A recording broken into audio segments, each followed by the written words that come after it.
I'm Jim Morentz, Executive Director of the SABER XchangeCore community. And today we're going to take a peek into the national level exercise, which has been going on now for a little more than a week.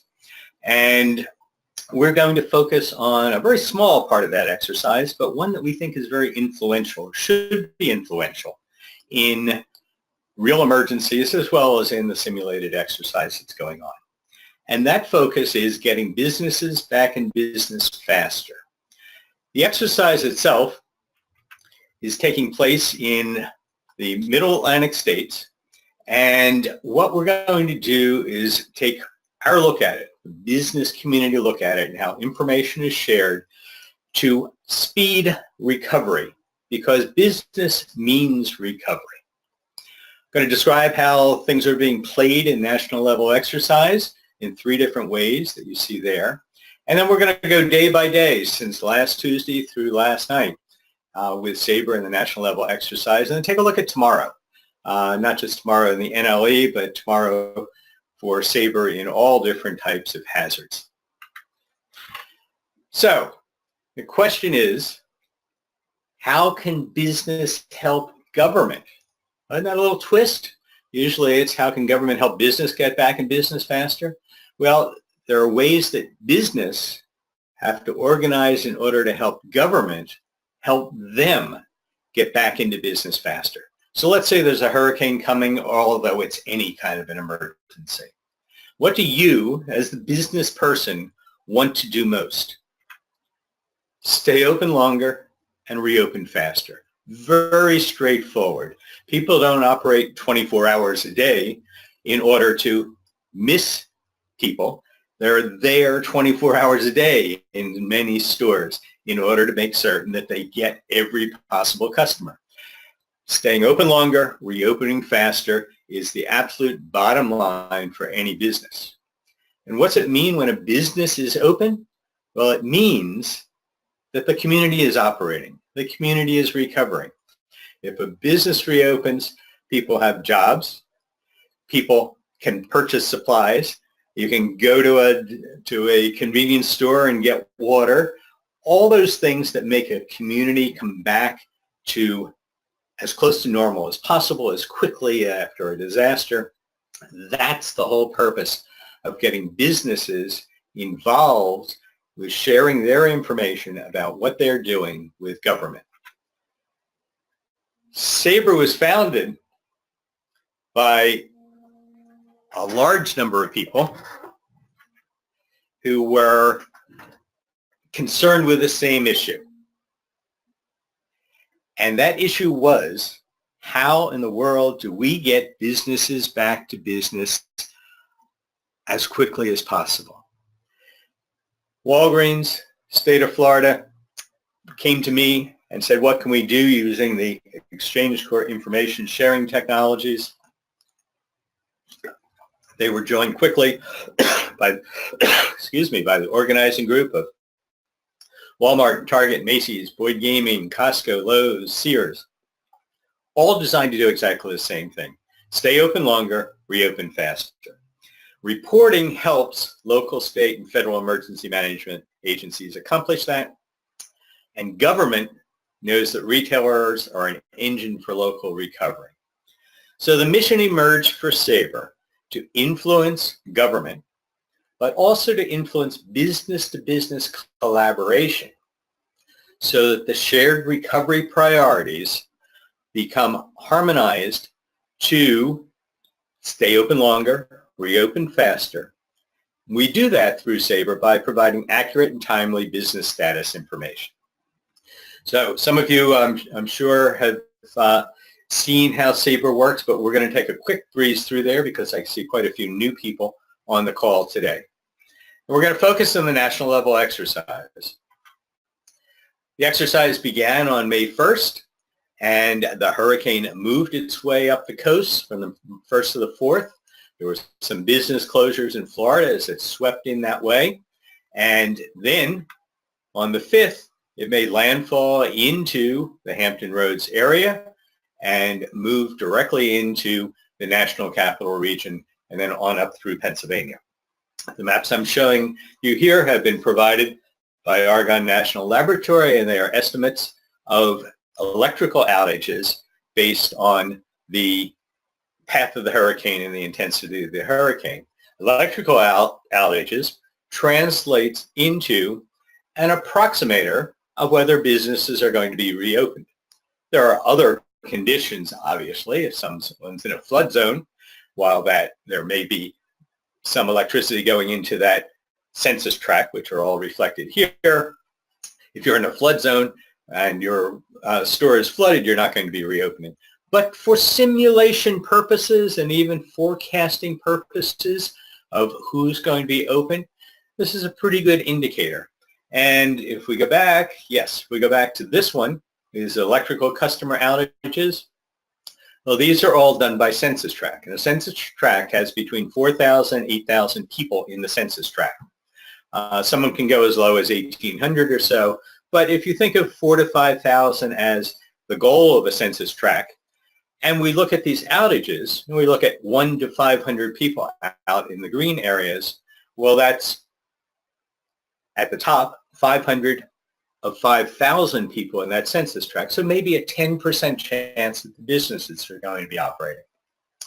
In the red area, 2 to 5,000, well, that is probably somewhere between a 40 and 100% chance that businesses are going to be out there.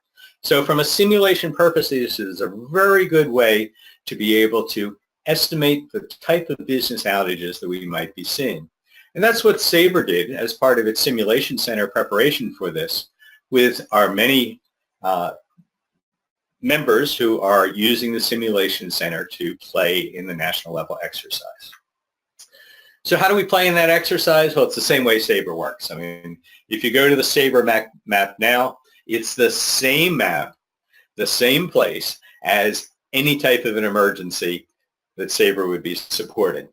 Around it now says, hey, we're in the national level exercise, but we don't do anything different. And that's a really important point, because if you don't exercise with the tools that you use every day, you're playing a game.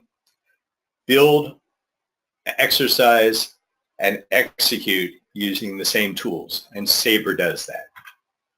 There are 3 different ways that information gets into SABER. There are fully automated connections from some internal system to SABER that give us an indication when stores are closed. Some of these are security systems that say, hey, the doors are all locked and it's not the regular hours. Well, let's report that to SABER. Or there are management systems that are reporting on the status of employees and personnel, or there are cash register systems. Or we'll see in one case, we have a proxy for whether this open or close occurs, and that's based on whether satellite transmissions are taking place out of that facility. But one way or another, we're gathering that information. And when we do, right now it comes specifically from Walmart, is the one organization that does that. We consider Walmart the bellwether, because when a Walmart store closes, it's a hint that something's happening. We can then use some of our proxy information that I'll show you later to confirm or question whether that Walmart is closed because of some external activity. And then finally, we start to get the second function that I'll show you in a minute, is people doing direct reporting in 2 different ways. But once that information gets into SABER, you're going to see that come out the other side. And it comes out the other side in a National Information Exchange Model compliant standard format that gets delivered out as that NEM XML. It gets delivered out as a GORSS, which, you know, it's something computer-like, a GeoJSON, which is something else computer-like, a KML, as well as a SOAP connection that you can make. So multiple different ways that you can make a query into that SABER and get information out. You get that information out lots of different ways. You can government portals or even public portals on web pages, incident management applications, the common operating pictures of a number of different sources, mobile apps, And even my all-time favorite is a free copy of Google Earth. It was Tuesday or Wednesday of this exercise. Somebody sent an email. I called them back. They said they wanted to know something about SABER and see some SABER stuff. And I said, do you have Google Earth? And in fact, they did. And I'm going to say it was under 3 minutes. They were looking at SABER information. Completely free, which is the basis for what SABER does in distributing that information. So that's the first way that people get to look at SABER. Second way is spreadsheets. Now, when we started this, I was amazed that some of the largest companies in the world report their business status to their CEOs in the form of a spreadsheet. Well, there was clearly that was going to be a valuable thing to be able to do. SABER, we built the tools to be able to ingest a spreadsheet. But one very important factor was that we take any spreadsheet that people give us, because some people want to give a little bit of information, some companies want to give a lot of information. We'll take any format and we'll adjust our SABER technology to meet the existing business needs of those who are providing.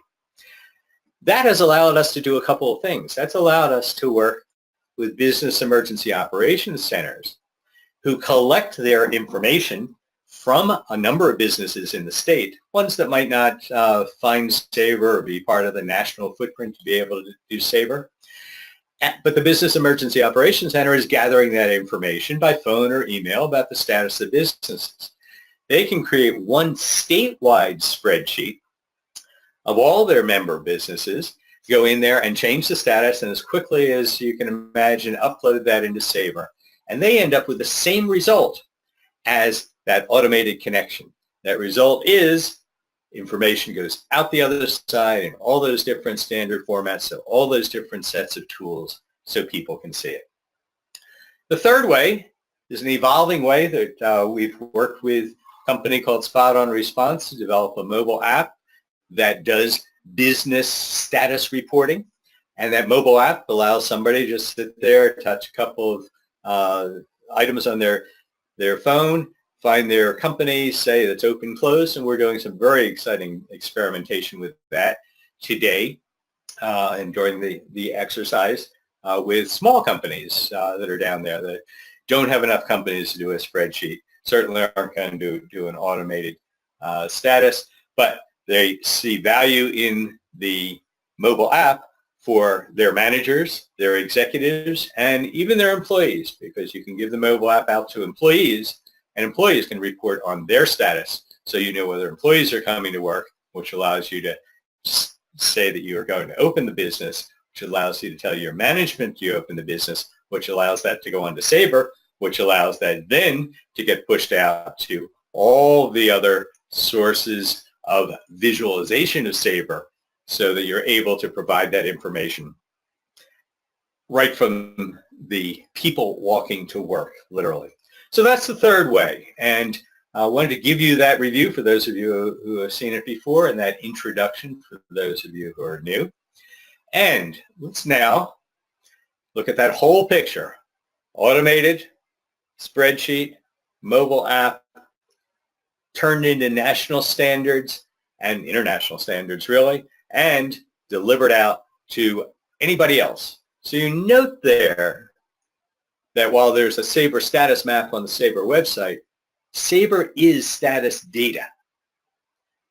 Nothing on the right-hand side should be ever thinking that SABER wants to replace them. Nobody in SABER wants to go out there and become an emergency operations center software. We want to become the status data that goes into the emergency operations center software. And we're doing that now. During the national level exercise, we're going into the private sector incident portal, I think they call it, with SABER data. We're going into the Pennsylvania Emergency Management Agency's Business Emergency Operations Center with SABER data. We're going into the Virginia Emergency Operations Center with SABER data. We're going into the Maryland Emergency Operations Center and their BEOC with SABER data.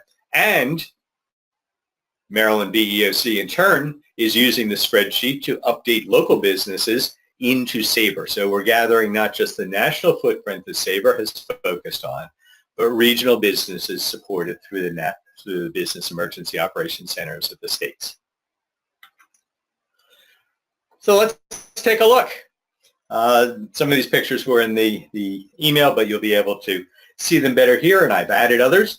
But Tuesday, May 1st, bottom right-hand corner, you see that the hurricane was approaching. The number of people who were affected were virtually all green during this point, so less than a 10% chance, or we're estimating a 10% chance that businesses were out, and we see a few of those business outages right on the coast as a result of the tropical force winds that were approaching at that time. Here's where we talk about the bellwether. First of all, you see the Walmarts over here on the left-hand side with that store out, which actually happened to be a live outage. And then we have the proxy. These are based on Hughes satellite transmissions. Hughes satellite transmissions indicate that no satellite transmission is taking place at that site. Many businesses use satellite transmission for their credit card activities, other activities. This is an indicator that something is wrong at that site. If I see a Walmart that has said we are closed with several of these proxy closures, I start to say, all right, we may have something going on here. Both of these, Walmart available every minute, the Hughes satellite transmission available very, very quickly. I'm talking 10 minutes probably from the time we get an indication of an emergency. We can have the satellite information for that geographic area on there. So the combination of those two things, before a business operations center is stood up, we're starting to get indications of what that level of crisis might be. Here we take a look at two different views of an ArcGIS, very popular with everyone, showing that we've got those couple of items down here that we saw earlier, and over here in Port St. Lucie, and here zooming in on it, we've got, find out that this is a Kentucky Fried Chicken that's right on the water and is one of 4 in this Jensen Beach area that is closed. And that was happening on the 1st of May. Wednesday, the 2nd of May, was the first day that the National Business Emergency Operations Center held its calls. For that, the FEMA GIS team, with some support from ESRI, put together the NLE, NBEOC, and Private Sector Incident Journal. The journal looks something like this, and we see on the right-hand side that the hurricane came closer into Florida. We see some red popping up there, indicating a higher level of probability that some businesses are going to be exposed. And we see more stores opening up here. Here was that first area that we saw yesterday down in the bottom right-hand corner where I'm wiggling my, whatever this is, cursor, next to Florida. And then moving further up the coast and heading into Jacksonville because of this path of the storm and the prediction of the electricity, you're starting to see those closures take place on Wednesday. The NBEOC call occurred at 3 o'clock in Eastern time in the afternoon, and this was available to show the number of business outages in Florida and a nice little chart down at the bottom illustrating the different types. There are, you can't read it because I barely can, but fuel, hotel, big box stores, food, as well as Walmart closures are represented in this chart. That was Wednesday, the 2nd of May. And a couple other illustrations. Here's some of that now. The ArcGIS on the right-hand side reflecting all of those. Just a very simple GeoRSS feed. GeoCollaborate, a dynamic tool created by Storm Center for sharing of information of people who are online, able to collaborate around the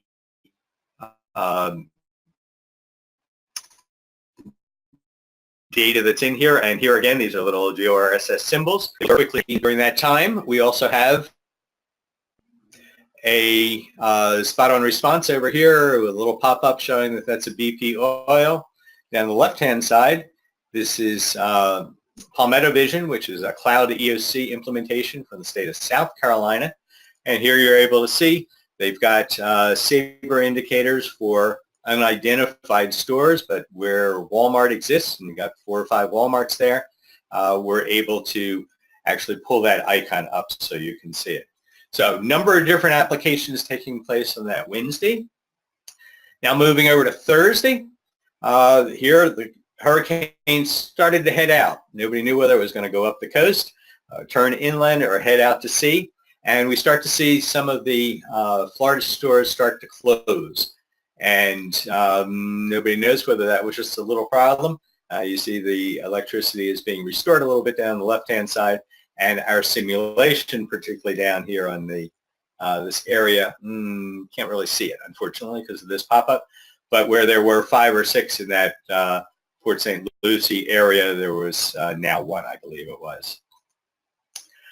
And Thursday, May 3rd, the NBEOC's portal was up and running, had been the previous day as well, and SABER Open Close Status Map was one of the disaster web links on there to be able to provide access to that for everybody. And there were lots of people on the call who were providing the information about their individual sectors of response, as well as companies who were asking questions of those sector folks and the National Weather Service, but showing that SABER information was available and part of the National Business Emergency Operations Center. Friday, we come in, and here we're starting to get some anticipated closures. Down the right-hand side, you see the hurricane has started to curve in sort of through the Virginia-North Carolina border, and we start to see some preemptive closings on Friday. Landfall is started to be expected at some point on Saturday morning. So some preemptive closings on the Outer Banks. You see those being pulled out here using, again, seeing this, the cloud EOC application. Some preemptive closings in here, and a few out here on the beach in Ocean City, Maryland. They pulled some folks in off of the barrier islands there. And by that point, information was going into the Virginia Emergency Management Agency as well as into Maryland Emergency Management Agency to show that.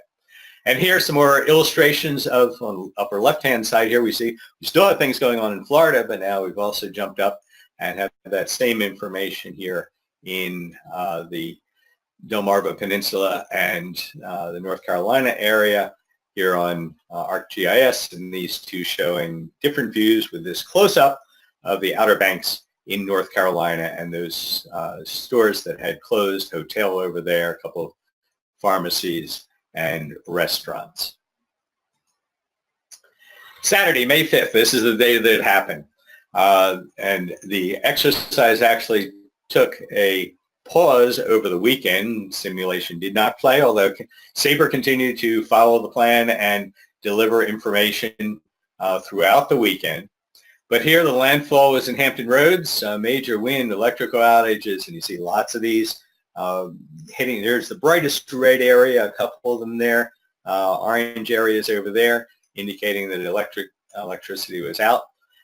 SABER status map was tracking, as you see here, hundreds and hundreds of closings shown by SABER as it pushed in through this area and eventually will make its way on up into National Capital Region, or I guess on this time it did get in National Capital Region late on Saturday and then move into Maryland.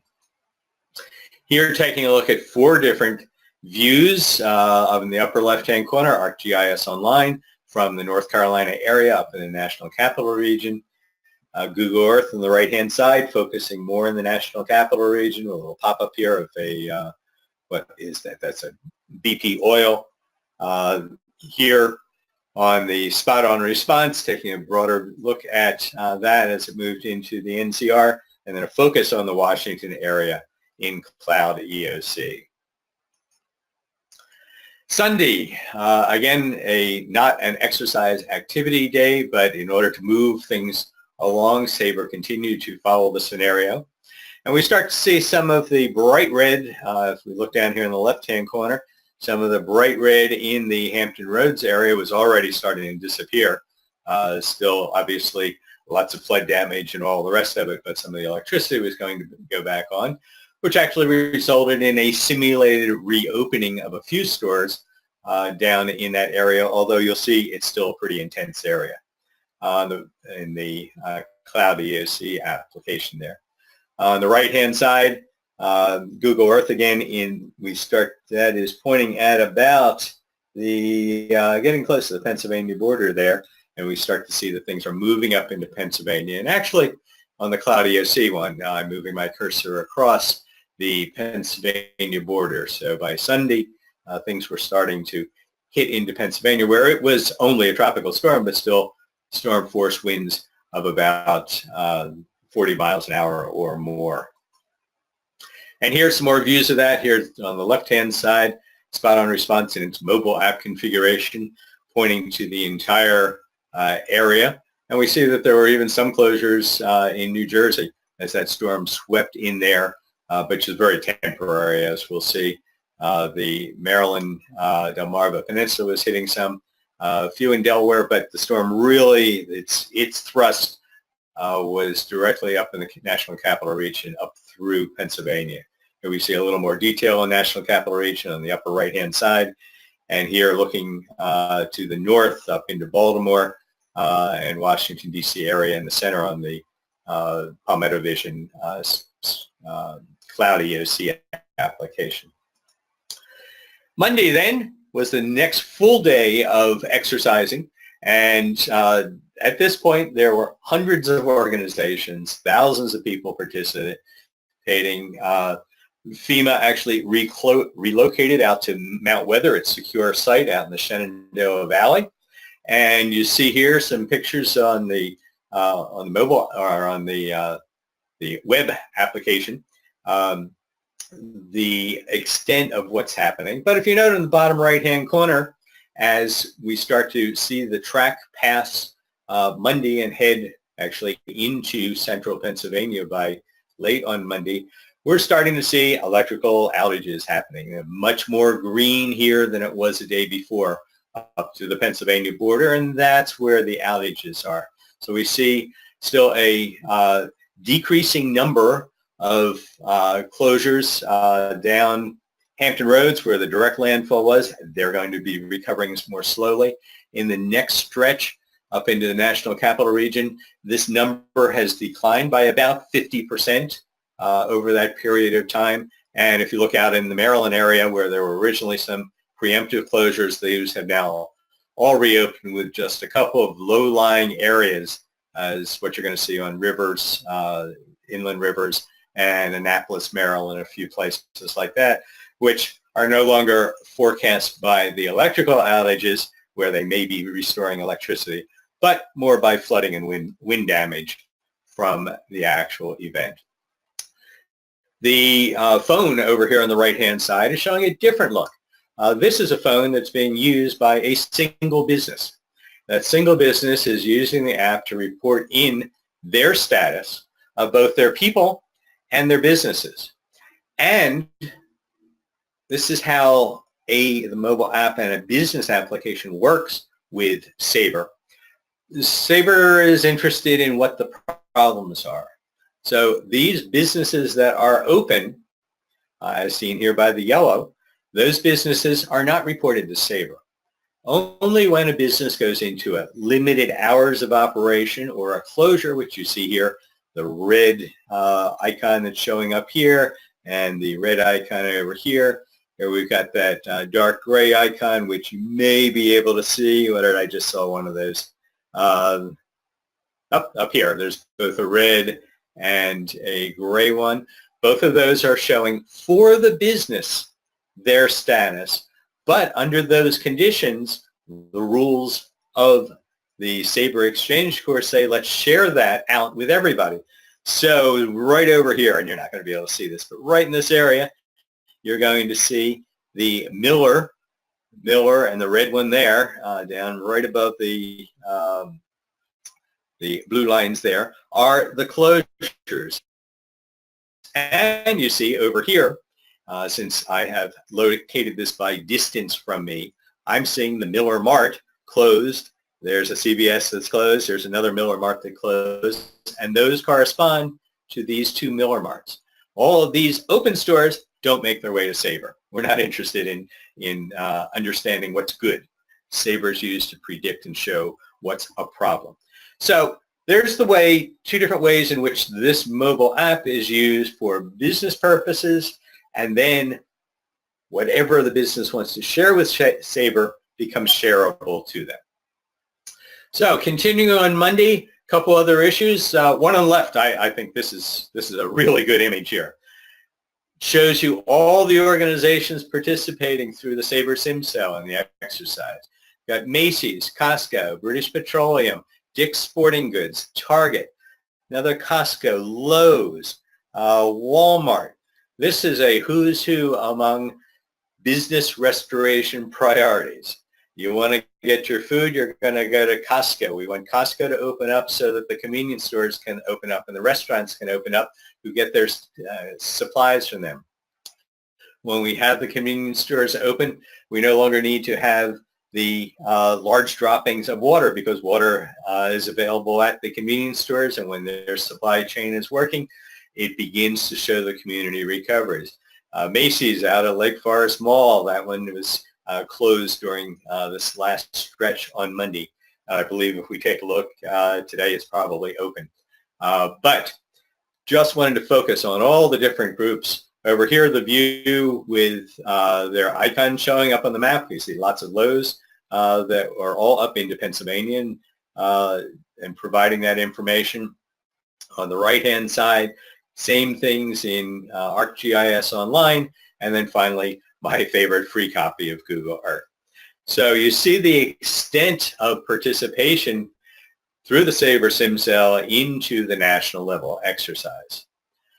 A couple of other things that we did for the exercise, having learned this lesson during Hurricane Irma it was that people want to know what's happening, what has happened, what the changes are. So pulling XchangeCore, our simulated business closures, totaling, that's probably 3,000 or so. Yeah, there's an idea. We should have a total number over here.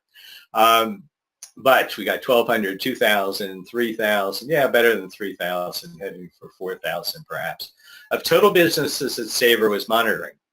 As they move through the days, you see some of them closed early, probably in the south, and reopened over time from 66% closed on Tuesday up until 14%, 10% closed, while others were probably closing or opening more slowly than others as we move towards Monday. But you see the intense time over here in Tuesday and Wednesday, which is illustrated in this chart that comes out of that we had slow closures growing, and then we started to see some of the reopening that was taking place in this area of coverage. And when we get those numbers from the simulation standpoint, we went in and found those stores that existed in this area and then closed them based on those electrical outage indicators, based on the percentage likelihood of business closures because of electrical outages that I described earlier.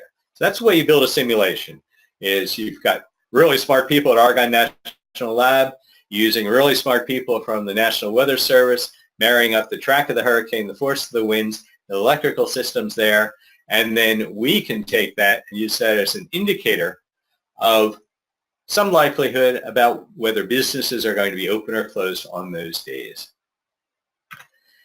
And then finally, I want to show you a little bit about the future since SABER continues to evolve. What we have here is a spreadsheet. And it's a spreadsheet that you can now get out of SABER. Customize it in any way that you want to, because the SABER data can now be taken out of SABER. So if somebody wants to pull the data out, take all the things that are in state of Delaware, for example, throw away everything else, and look at it do analyses, do pie charts, bar charts, pull this down every 2 hours or before your briefing or whenever it is. So this is something, and we're soon to release the instructions on how to do this, and this is an example. And here you see all those CVS's and Rite Aids and Best Western hotels and all the rest in this one piece of, no, it doesn't say that, but these were showing that 3,000 or so when we pulled that out. I'm sorry, showing the 1,000 or so that were closed out of the roughly 3,000 that we were monitoring during the exercise. Yeah, it's about 1,300, I think it was the maximum number of closures that we were monitoring. So a different way of looking at SABER data, because again, SABER is data and we want to make it available to be provided in any way that you want to be able to use that. So let's just summarize. We had the SABER data that was provided in the status upload, and enroll in SABER, get ready for the next time.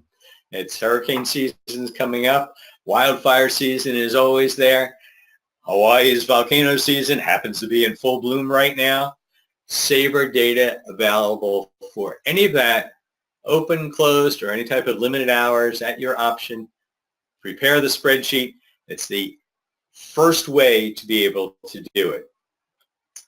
Second way, we're looking for a few companies to join Walmart as that bellwether. We think if we had 3 or 4, and we're taught in discussions with a couple now, but if you're listening to this and you say, gee, I'd like to see whether we could be able to do that, it would really be excellent, and we'd be happy to do that, because those bellwether, as I described, we have 3 different levels. We've got the bellwether ones that are an automated connection. We've got the proxy from the satellite transmissions that helps to confirm the bellwethers. And then we're getting live input from the businesses themselves, either through spreadsheets that they distribute individually, as well as through the mobile app that can be available to businesses to provide direct input from individual stores up to the business, out to SABER. So that direct connection becomes important, and the mobile app becomes one way of doing that direct connection. And we actually, we said we're looking for a few companies to pilot it. We're still doing that, but during the exercise, I have a couple of those going on. And shortly after this call at 1 o'clock, we get on with them to do another run through of today's status for all of them. So with this, let me close by pointing you back to the SABER website, where if you want to take a look at the status, take a look at the status map. But I want to focus you on, from the home page, on how businesses get in. There are 2 videos that show these 3 ways to get SABER information. Both of them are just 2 minutes, and it gives you a great summary of what putting in an individual store in using the SABER mobile app, and then from an operations center, either a business operations center in government or a business's operations center, using the spreadsheet to push that information in. That video was actually done by Target, showing us how they use the spreadsheet system. So with that, let me wish you all an excellent next couple of weeks until we announce our next SABER webinar. And I think I've got a couple of folks here. Questions. Got, do stores like Walmart add notes to closures such as anticipated opening time, date? This information may be very fluid, so not sure how valuable this data would be. Could likely be dependent on external factors. And there's a second question, are major refineries in California using SABER? So far in California, I'll answer that one and go back to the first one. So far in California, we are working through the California Earthquake Clearinghouse, getting field reports in from the clearinghouse members who go out after an earthquake. We have worked with water companies, but have not worked with any of the major refineries in California. Sydney, if you can point me in any way to how to attract their attention, or if you're a part of the refinery community, would love to be able to move some of that critical infrastructure into SABER, especially in reporting of any closures that they have and the closures that they have, as well as any problems that they might be creating. And I see Sydney saying he's going to try to get his California refinery safety officer in play. Let's see. Let's come in here and got another question. It says, this exercise, who entered the data, the stores, FEMA, or SABER? It was entered by stores, was entered by BEOCs, and SABER, in its simulation cell, entered some of the information using the spreadsheets mostly. And it was entered by individual employees of those couple of stores that we're working with on the mobile app. So every one of the ways that I showed, and the direct automated connection from Walmart. So all the ways that I illustrated for you were used during the exercise. Let's see. Another question for NLE, what did EOCs and companies do with the SABER information? They use it for actual deployment of responders? Not sure. The information went to the BE, National Business Emergency Operations Center, and was referenced and discussed in each one of the calls. At the state level, the Virginia and Maryland.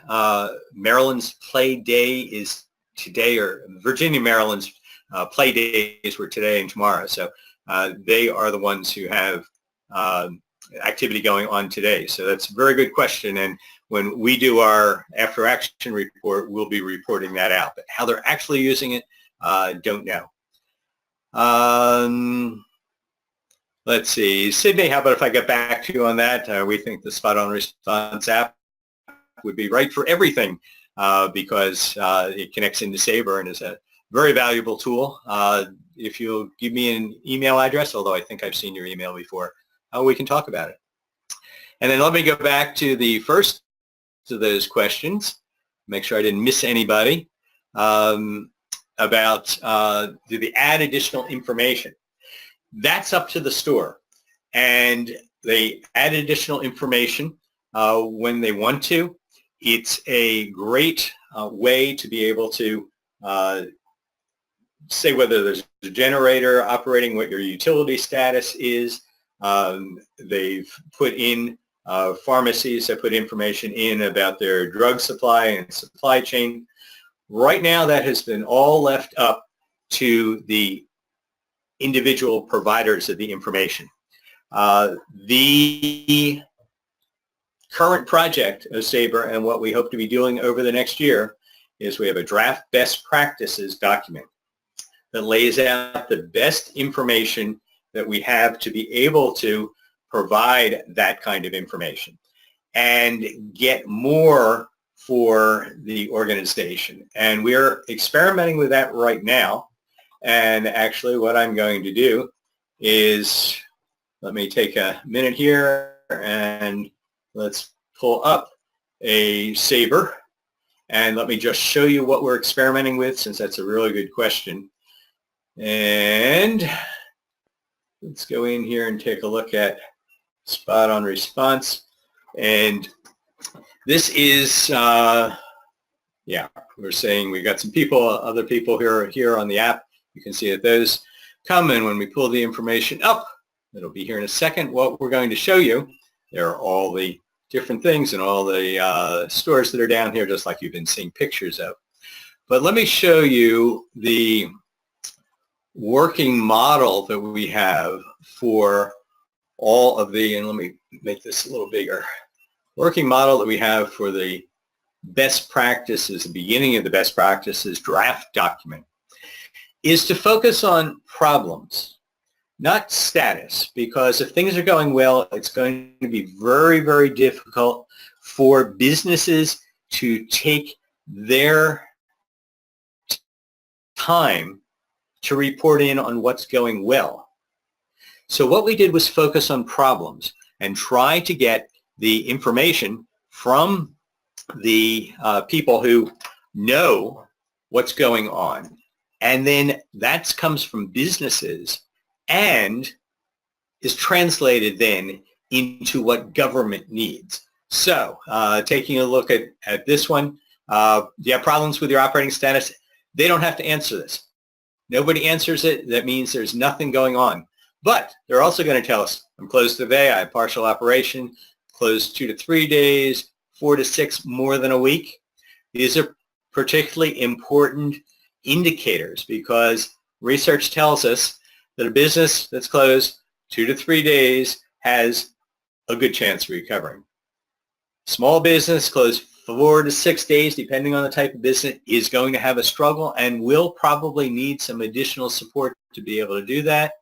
And people who are closed a week or more have as much as a 40% chance of never getting back in business. So we're asking these questions of a business who's they're able to estimate at that moment what's going on and change it each day or change it every time that the indication changes. But it also can then be translated into analytics that can be created and used for assessing what the status of the business. Damage to physical facility, just a different number of different types. Utility problems, well, that really translates into it's off or I got a generator going. But here, what do I want to know as government? How long are these people going to be operating on generator? A day, 2 to 4 days? They got enough for 5 days? So the business is giving us good information that their management wants to know. And government can then translate that into saying, hey, you know, we need to make certain that we're getting people, we're getting supplies in there. So we're looking at transportation, looking at communications, financial problems, employee availability. If they don't come to work, you're not opening. Your resupply of commodities, which is really translated to the word supply chain. Do they need some government help? And then any notes that they want to have. So that's the pilot that's going on right now about the best practice and just doing that in a couple of places. So I wanted to share that with you so that to answer that particular question about what additional information stores provide. Now it's anything they feel comfortable providing. And even when that comes out, it will be a best practice. We'll make that available for everyone, but it's up to the company to decide they want to share that kind of information with us. So any other questions? I don't see. I think we've answered all of them that have been written in here. And yes, those are all the ones here. So let me say thank you very much. Hope this was beneficial to you. And on the screen you see it's time to go off and get ready for hurricane season when it really comes. Be able to provide that kind of information and deliver the support to government to support business. That's really what we're in here. This is a symbiotic relationship that really reflects the whole community. It was originated by former FEMA Administrator Craig Fugate, strongly supported in the new administration to deliver responsibility for preparedness to the private sector and government, not impede the private sector in its ability to get reinforced and reopen. So with that, let me say thanks very much for your participation today, and we look forward to connecting next time. Thanks very much, everybody. Bye now.